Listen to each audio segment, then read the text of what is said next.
you are doing well. سڵاو لە گوڵە فێرخوازەکانی پۆلی 6 هاتمەوە بۆ لاتان. هیوام تەندروستێکی زۆر باشە بۆ هەمووتان تەندروست و سەلامەت بن. گوڵەکانم پێشەوەی ئاشنا بین بەم وانەیە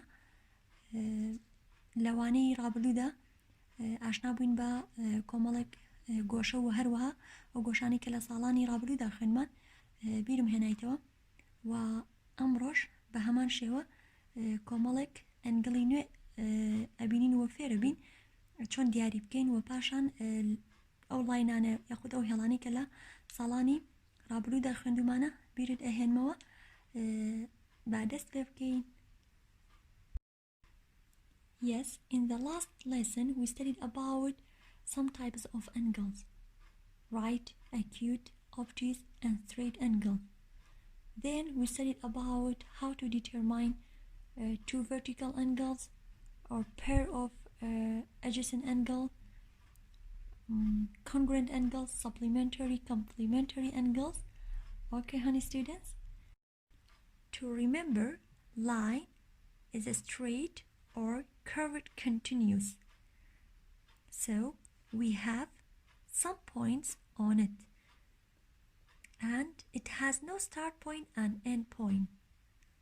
گوڵەکانم ئەوانەی لێرە ئەیبینن پێک هاتووە لە هێڵ و ئەو هێڵی کە بە شێوەیەکی ڕاستە کە نە خاڵی سەرەتای هەیە و نە کۆتاییش و کۆمەڵێک پوینتی لەسرە پێڵین ڕاستە هێڵ و ئەم هێڵانەی خواریشەوە پیانە وترێت هێڵی چەماوەیی وەکو ئاماژەم پێەیە کە کۆمەڵێک پوینتی لەسرە ڕاستە هێڵ و ئەتوانین ناوی بنین ڕاستە هێڵی A B.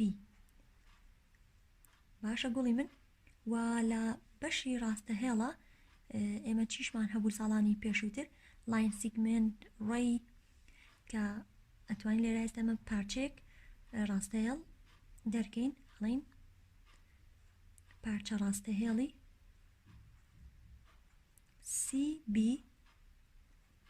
So it has start point and end point. بەڵام پارچە ڕاستە هێڵ خاڵی سەرەتاشیە و خاڵی کۆتاییش و بە هەمان شێوە ئەتوانین لە ڕاستە هێڵ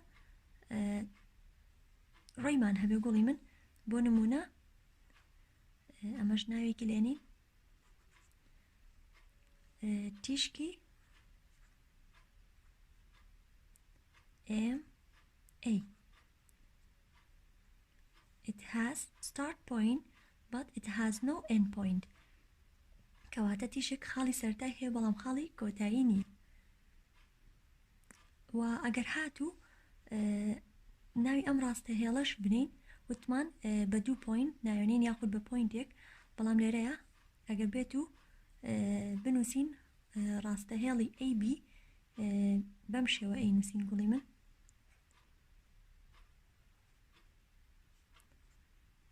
واتە ئەو هێمای سەرۆ پێگەر لە لاین AB واتە ڕاستە هێڵی AB. ئەمانە لە ساڵانی ڕابردوودا خوێندومانە بە هیوام بیرت هات بێتەوە. So line is a straight line. It has no start and end point. Line segment is a part of line. It has start and end point. Ray is a part of line. It has start point but it has no end point. Okay, honey students? Honey students, for this lesson we have these vocabularies: parallel lines, intersecting lines, perpendicular lines, transversal line, and we have more vocabularies. But don't worry, I'll explain it, okay? Interior angles, exterior angles, alternate interior angles, alternate exterior angles, and we have corresponding angles. Let me explain for you. Honey students, first we have parallel lines. We studied about the types of lines in the last year. Parallel lines, perpendicular line, and intersecting lines. گوڵەکانم لە ساڵانی پێشووتردا ئێمە جۆرەکانی لاینمان خوێن چۆن دوو لاین تەری ببن چۆن دوو لاین یەکتریە بڕن و هەروەها دوو ڕاستەهێڵی ئەستون بوون و بە هەمان شێوە ئەم ساڵ ئەی خوێنەوە بیرت ئەهێنمەوە سەرەتا بە parallel lines دەست پێکەین چۆن دوو ڕاستەهێڵ تەری ببن بە یەک so parallel lines are lines in a plane that are always the same distance apart. They never intersect and have no common points. So look at these figures and we have two lines so they never intersect at one point. So two lines are parallels when they never intersect and they have no common points. کەواتە گوڵەکانم دوو لاین کاتێک تەری ببن بە یەک کە هیچ کات یەکتری نەبڕن لە خاڵێکی هاوبەشە بۆ نمونە ئەگەر ئەم دوو ماجیکە سەرکەین وا دابنێمە لاینێکە بە هەمان شێمەش لاینێکی تر ئەم دوو لاینە کاتێک تەری ببن کە خاڵی هاوبەشیان نەبێت واتە لە خاڵێکە یەکتری نەبڕن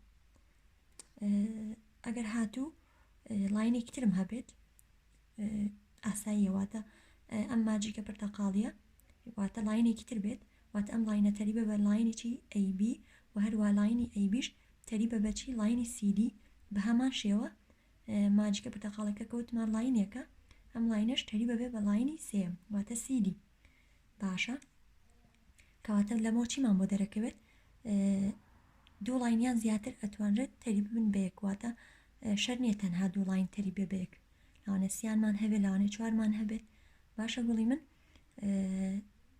بەڵام جارێ سێری ئەم سێ وێنێ بکەن یان ئەم سێ فیگەرە ئەگەر هاتوو دوو لاینە تەریبەی کە هەمانە بە شێوەی ڤێرتیکەڵی بوو واتە بە شێوەی ستونی زۆر ئاساییە واتە خاڵی هاوبەشیان نێو لاینی AB is parallel to line CD بە هەمان شێوە گەر بە شێوەی ئاسۆیی بوو line AB is parallel to line CD بە هەمان شێوە ئەگەر هاتوو لارێکی شتیا بوو کێشە نییە چونکە یەکتریان نەبڕیوە لە خاڵێکە واتە ئەم دوو لاینە درێژە بنەوە بێ ئەوەی لە خاڵێکە یەکتری ببڕن ئەی چۆن بیخوێنمەوە line AB وەتا لێرەیە بۆم نووسیون گوڵی من line AB is parallel to line CD لێرەشە ئاماژەم بۆ یاوە ئەم هێمایە واتە is parallel to واتە ئەتوانین نەنووسین is parallel to بە word بە پیت هێمای بۆ دانین ئەڵین line AB ئەمە پێشتر پێم وتیت لاین چۆن هێماکرێت پیتەکانە نووسی پاشان ڕاستەهێڵێکی بچووک لەسەر پیتەکان دانرێت ئەی چۆنی خوێنمەوە line AB is parallel to line CD چۆن هەرێکێک لێمە ناومان هەیە بۆ منە منەڵم هاونازڕەزە کەواتە ئەم لاینانەش کەوتمان بە دوو پیت ناوەندرێن و چۆنی خوێنمەوە line AB is parallel to line CD. Okay, honey students? Then we have intersecting lines.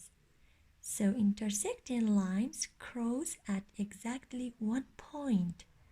When we have two lines or more are intersects at one point. کەواتە بە دوو ڕاستێڵیان سێ ڕاستێڵیان ڕاستێڵی زیاتر ئەوترێت ڕاستێڵی یەکتر بڕ کاتێک خاڵی هاوبەشیان هەبێت واتە لە خاڵێکە یەکتریان بڕیوە واتە بە یەک گەیشتون باشە گوڵی من Look at these intersecting lines. So line AB intersects line ML at point H and line AB intersects line CD at point H. So you can write line AB by symbols. So we write line AB,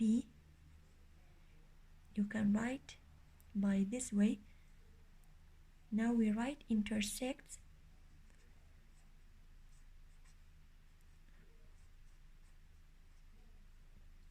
intersects ML, line ML at point H. Okay, honey students, and in this example, you can write line AB by the same way, intersects line DC at point H. باشە گوڵەکانی من واتە لە جیاتیەوەی بنووسین لاین بۆرد ئەتوانن بە هێما پیشانم بن کە AB چییە، واتە تەنها پیتەکان منووسن. ئەگەر تۆ پیتەکان بنووسی وەک وا بچین بۆ بنووسی ئەلفابێت، کاتە کە تۆ پیشانت دام هێمای لاینەکەت پیشانە، کاتە تۆ پێم مەڵی ئەمە لاینێکە AB چییە. ئەگەر تەنها بنووسی AB ئەوە تۆ من نازانم تۆ چی نووسیوە، کاتە هێم چیەکەم هێمای لاین دانم یان ئەوەتە بەوەر دەینووسم یاخود هێماکەم بۆ دانی بۆی پێم بڵێ ئەمە لاینەواتە ڕاستە هێڵە. باشە گوڵی من لاین AB intersects واتە لاینی AB لاینی کەی بڕیوە لاینی ML لە خاڵی H.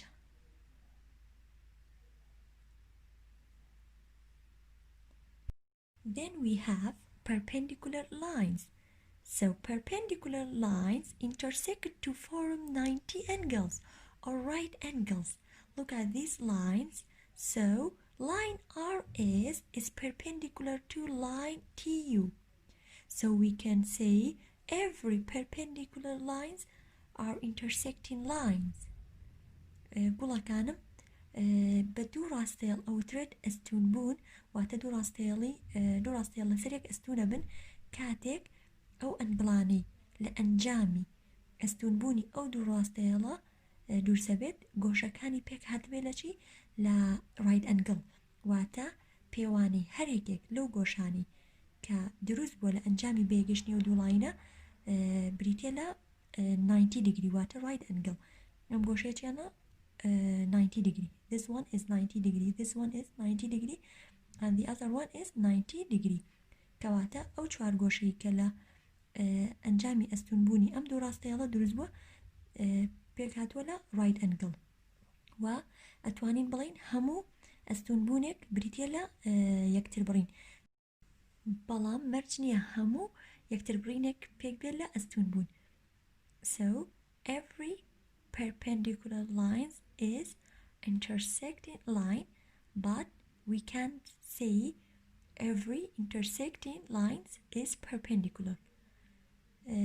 گوڵەکانم کەواتە هەر کاتێک دوو لاین یەکتریان بڕی و ئەو گۆشانی لە ئەنجامی بێگەشتنی ئەو دوو لاینە دوورسەبێت پێک هاتە بێت لە ڕایت ئەنگڵ، واتە پێوانەکەیان 90 degree بێت، کەواتە بۆ دوو لاینە ئەوترێت perpendicular، واتە لاینێکیان ئەستونە لەسەر لاینەکەی تر. Look at this symbol. So this symbol means it's perpendicular to. کەواتە لە perpendicular ئێمە هێمامان هەیە، واتە هەموو جارێک نانووسین is perpendicular to. So we write line RS is perpendicular to line TU. So this symbol is perpendicular to. کەواتە گوڵەکانم کاتێک تۆ ئەم هێمایان بۆ ئەنووسیت واتە ئاماژە دیاوە بەوەی کە ڕاستەهێڵی RS ئەستونە لەسەر ڕاستەهێڵی TU، کەواتە هێماکان یارمەتی دەرن. باشە گوڵەکانم بۆی هەموو جارێک نەنووسین is perpendicular to بەوەرد یاخود is parallel to، کەواتە هێماکانە نووسین و بۆی بزانین چیمان نووسیوە، تەنها پیتەکە نانووسین. باشە گوڵی من وەکو لە پێشتر ئاماژەم پێەیە تکایە هێمای لاین لەبیر مەکەن، هێمای ئەنگڵ لەبیر مەکەن، چونکە کاتێک تۆ پیتەکان نووسیت من نازانم ینی ئاماژە دیاو بەچی. باشە گوڵەکانم کەواتە هێماکان یارمەتی دەرن. So how to read it? Line RS is perpendicular to line TU. Then I'm going to explain transversal line. So a transversal line is a line that crosses two or more lines. Look at this figure. I prepared that for you before. So in this figure we have uh, parallel lines and intersecting lines, and we have transversal line. Okay, so line RS is parallel to line LM, and we have more line AB, so it's called transversal because this line crosses two lines. When the line crosses two or more lines, so that line is called transversal line. گوڵەکانم سێریەم فیگەرەکەن کە پێشتر ئامادەم کردووە وەلێر لەم فیگەرەدا دوو لاینی تەریبمان هەیە و هەروەها لاینی ترانسڤەرسڵمان هەیە. line RS is parallel to line LM واتە لاینی RS تەریبە بە لاینی LM و هەروەها ئەو ڕاستەهێڵەی کاتێک دوو ڕاستەهێڵی تەریب یان زیاترە بڕێت پێوترێت transversal. باشە ئەگەر هاتوو من تەنها سەیری بەشی سەرەوە بکەم وا ئیماجنکە بەم شێوەیە کەواتە لێرا چیم هەیە intersecting line. بە هەمان شێوە لە بەشی خواریشەوە چی دێ گوڵی من واتە لاینی AB intersecti کرۆ لەگەڵ لاینی چی LM واتە یەکتریان بڕیوە و هەروەها لاینی AB intersects line RS. باشە گوڵی من کەواتە هەر کاتێک لاینێک دوو لاینی تەریبیان زیاتر ببڕێت بۆ لایناوترێت transversal. How to read it? So line AB is a transversal. Line AB, or you can say line BA, is a transversal. Why? Because this line crosses two lines. گوڵەکانم ئەوانی پێشتر ئاماژەم پێکاتبوو لە لاین ئێستا بابینە سەر و گۆشانی کە لەم وانەیەدا هەمانە. سەرەتا بە ناوە گۆشە دەست پێکەین interior angles. So interior angles, the angles in the green section are between lines. واتە پێکاتوە لەو گۆشانی کە لە ناوەن واتە بەشە سەوزەکە بەڵام شەر نییە گەڕ ڕەنگیش نەکرابێت ئیناسینەوە واتە ئەو گۆشانی کە لە ناوەن پیانەوترێکی interior angles. لە بەشی سەرەوەدا we have four angles, angle 1, angle 2, angle 3 and angle 4. لە بەشی خوارەوەدا in the bottom we have four angles also, angle 5, angle 6, angle 7 and angle 8. لێرەدا پرسیارێکتان بۆ دووسەبێت ئایا بۆچی گۆشەکانمان بە ژمارە ناوناوە؟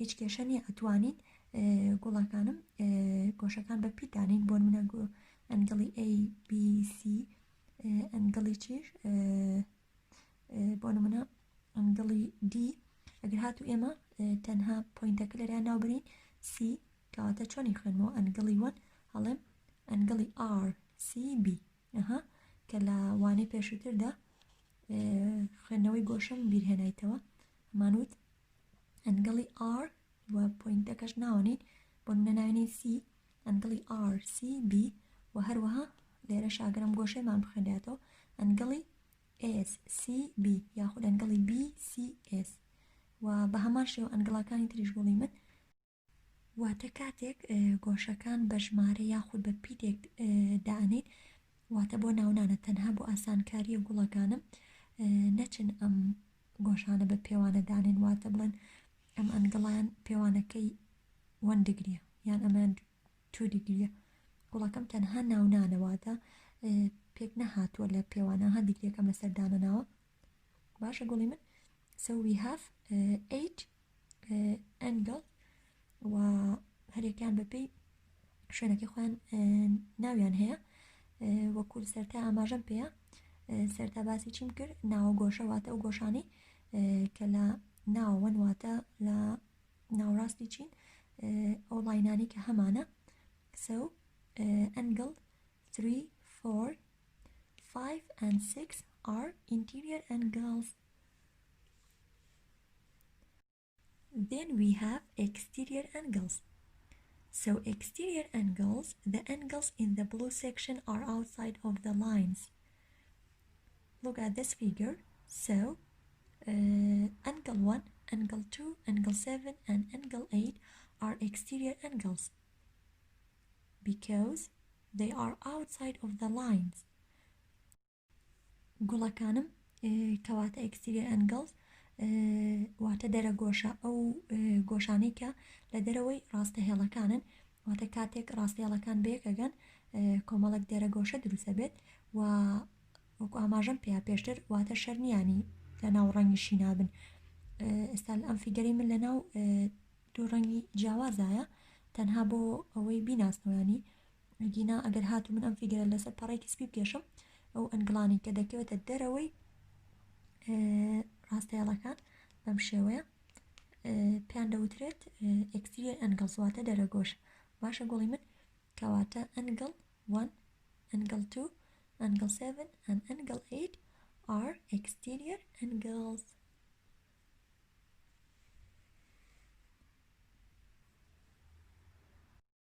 Then we have alternate interior angles. So alternate interior angles, they are interior angles separated by transversal line. So angle 3, 4 and angle 5 and angle 6 are interior angles. But angle 3 with angle 6 are alternate interior angles. And angle 4 with angle 5 are alternate interior angles. گوڵەکانم alternate interior angles واتە ناوە گۆشە لابەلاکان کەواتە گوڵی من پێشتر ناوە گۆشەم پێ وتی کە پێک هاتبوو لە گۆشەی 3 گۆشەی 4 گۆشەی 5 و هەروە گۆشەی 6. So angle 3, angle 4, angle 5 and angle 6 are interior angles. How to determine alternate interior angles? باشە چۆن بێم alternate interior angles دیاری بکەم. هەر سەیچیەکەم گوڵەکانم ناوە گۆشەکان. So angle 3 with angle 6 are alternate interior angles and we have angle 4 with angle 5 are alternate interior angles. So angle 3 with angle 6 are alternate interior angles. Angle 4 with angle 5 are alternate interior angles.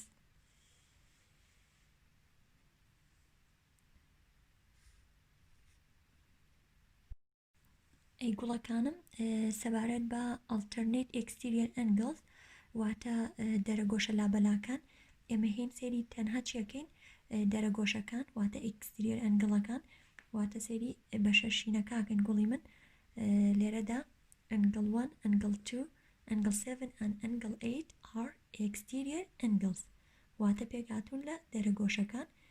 ئەی باشە چۆن بتوانم alternate exterior angles دیاری بکەم واتە دەرەگۆشە لابەلاکان.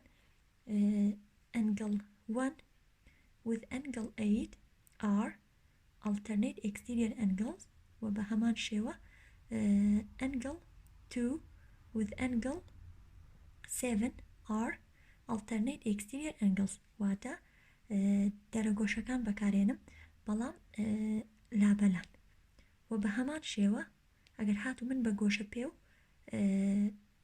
ئەم گۆشانە بپێوم هەمان مێژەریان هەیە گوڵەکانم. ئەنگڵەکە شێوەی چی هەیە ئەگەر سێریکەم angle 2 لەگەڵ angle 7 کە exterior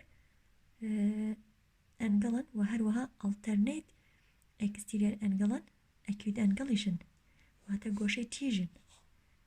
بە هەمان شێوە angle 1 لەگەڵ angle 8 ئەگەر سێری بکەی باوکەکەم لێرەیە و هەروەها ئەم ئەنگڵەش alternate exterior ئەنگڵن و بە هەمان شێوە ئەگەر بە تەنها سەریان کەم obtuse ئەنگڵە angle 1 is obtuse angle بە هەمان شێوە angle 8 ئەگەر بە تەنها سەریکەین گوڵی من جێکەینەوە لە ئەنگڵەکانی تر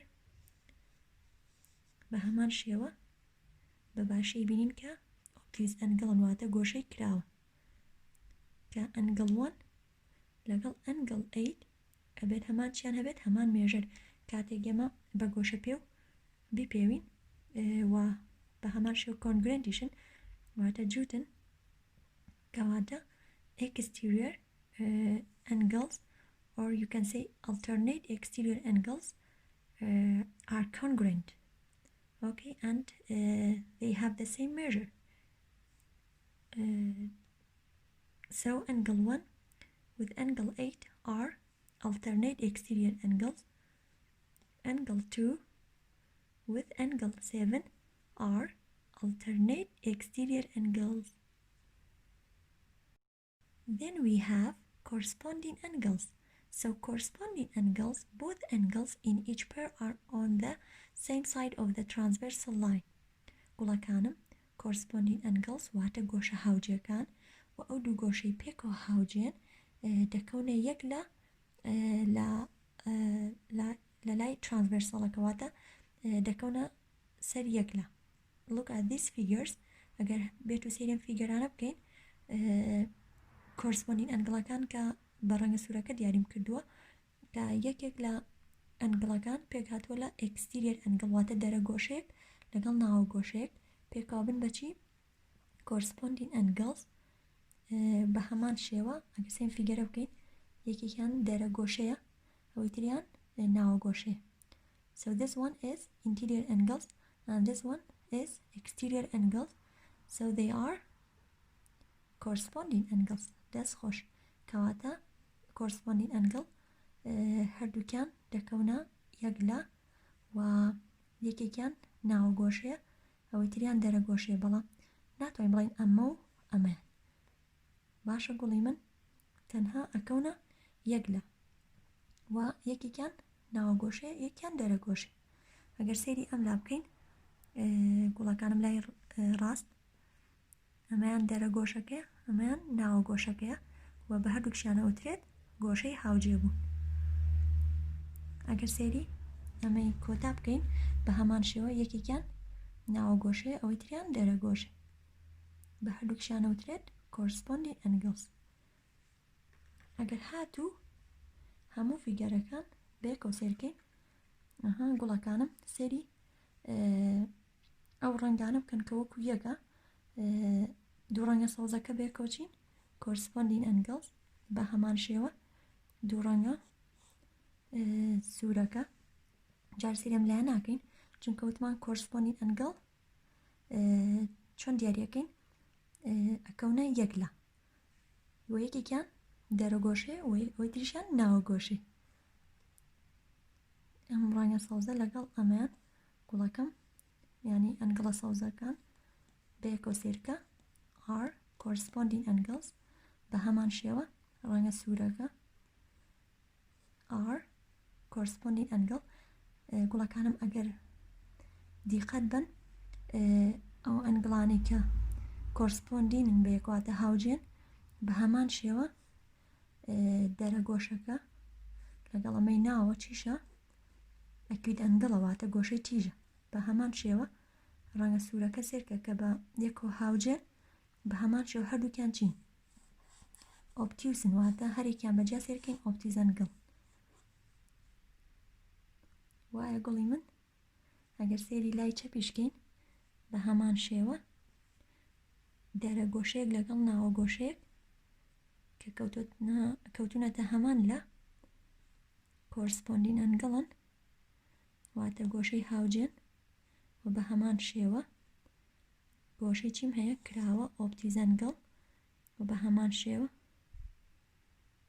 وا ڕەنگە پرتەقاڵەکان واتە گۆشە پرتەقاڵەکان گۆشەی چیم هەیە ئەکوید ئەنگڵ هەردووکشیان بەیەکۆچین corresponding angles. ئەگەر هاتوو سێری فیگەرەکەی پێشتر بکەین لێرەیە corresponding ئەنگڵەکان ئەگەر جیا بکەینەوە وتمان یەکیانە بێت چی بێت دەرە گۆشە ئەوەی تریان ناوە گۆش کاتە angle 1 with angle 5 are corresponding angles. Angle 3 with angle 7 are corresponding angles. Well done. بۆی لێت تێک نەچێت کاتێک corresponding angle دیاریەکەیت لایەکیان بگرە گوڵەکەم بەم شێوەیە و یەکێکیان وتمان چیە دەرە گۆشە ناوگۆش. Angle 1 with angle 5 are corresponding angles. Angle 3 with angle 7 are corresponding angles. کەوتونەتە هەمان لەو بە هەمان شێوە angle 1 لەگەڵ angle 5 بچین بەجیا سەریان کەین obtuse و angle 3 لەگەڵ angle 7 کە بەجیا سەریان کەین acute angle و بەیەکەوە corresponding angle. و بە هەمان شێوە ئەگەر هاتوو سەیری لای ڕاستکەین گوڵەکانم angle 2 with angle 6 are corresponding angles واتە دەرە گۆشێک لەگەڵ ناوە گۆشێک are corresponding هەر یەکەیان بەجیاش acute بە هەمان شێوە angle 4 کە ناوە گۆشەیە interior angles with angle 8 کە exterior angle واتە دەرە گۆشە are corresponding angle. ئەها گوڵەکانم هەرێکیان بەجیا سێرکەین obtuse ئاوا سەیریکەین بە هەمان شێوە ئاوا باشە گوڵی من. So angle 2 with angle 6 are corresponding angles and angle 4 with angle 8 are corresponding angles. Honey students, for homework number 2, 3, 4, 7, 8, 9, 10 and 12 گوڵەکانم کۆمەڵێک ئەرکی ماڵەوە دەبێت number 2, 3, 4, 7, 8, number 9, 10 and number 12 بە هیوان بتوانی شیکاریان بکەیت ئەگەر هاتوو هەر پرسیارێکیشت هەبێت بە چاوان وەڵامت ئێمەوە هیوام تەندروستێکی زۆر باشە بۆ هەمووتان زۆر ئاگاداری خۆتان بن سپاس بۆ گوێگرتنتان کاتێکی شادتان هەبێت.